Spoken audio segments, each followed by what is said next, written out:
If you've ever sat with that heavy ache in your chest, watching the suffering in the world, feeling the pain of others, and carrying your own exhaustion and anxiety, I want you to know you're not alone. Your sensitive heart is a beautiful thing, but it can also leave you feeling overwhelmed, heartbroken, and wondering, is this just how my life will be? Every time I hear something horrible in the world, I'll emotionally and physically feel like it's happening to me. Today we're exploring one of the most profound teachings in yoga, Kaivalya, the ancient path to complete inner liberation and deep soul sovereignty.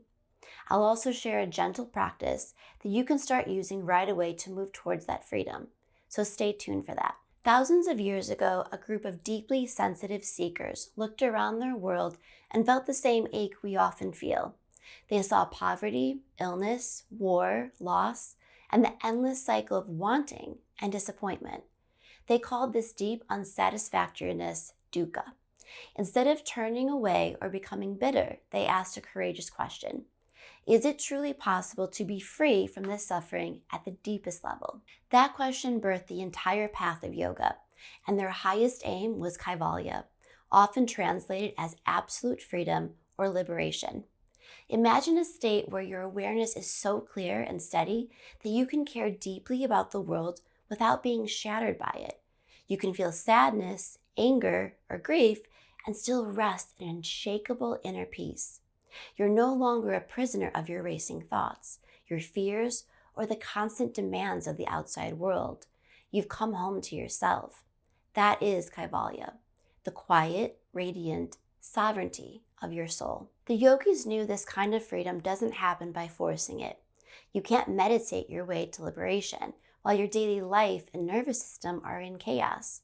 So they began by gently transforming how they lived. They adopted ways of relating to themselves and others that created safety, clarity, and kindness in their hearts and minds. Simple and powerful choices, things like honesty, non-harming, contentment, and self-reflection, became the fertile soil for deep meditation and self-realization. It was never about becoming perfect. It was about creating enough inner steadiness that their awareness could finally settle and see clearly.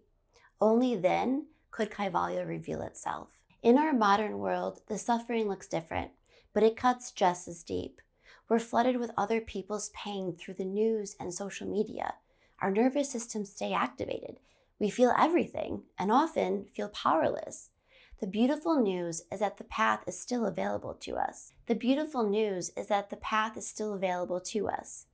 Each time you choose to speak truthfully instead of people-pleasing.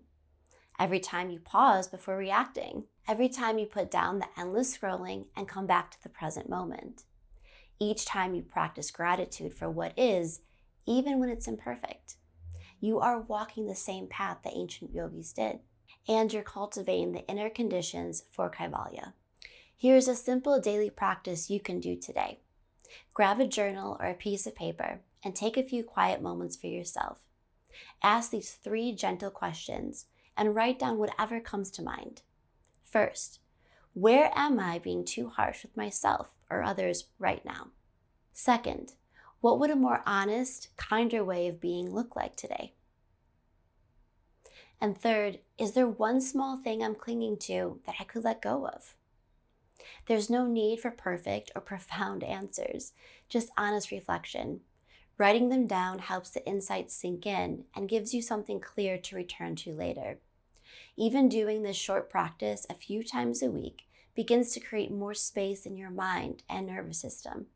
Over time, you'll start to taste moments of Kaivalya, that sweet freedom where your heart can stay open, but your inner peace isn't constantly shaken by the world. You don't have to carry it all. You don't have to abandon your sensitivity to survive. There is a path to feel deeply and also be free. Thank you so much for reflecting with me today. I'm Ashley, social worker and yoga therapist. If you'd like to learn more about the ancient yogis and the rich history of yoga, I have a full video dedicated to that story, and you'll find it in the link in the description below. I'd love to hear from you in the comments. What's one small way you're already moving towards your inner freedom right now? If this touched you, please like, subscribe, and join me every Friday as we continue to walk this path together. You're already on the journey. Freedom is closer than you think. Namaste.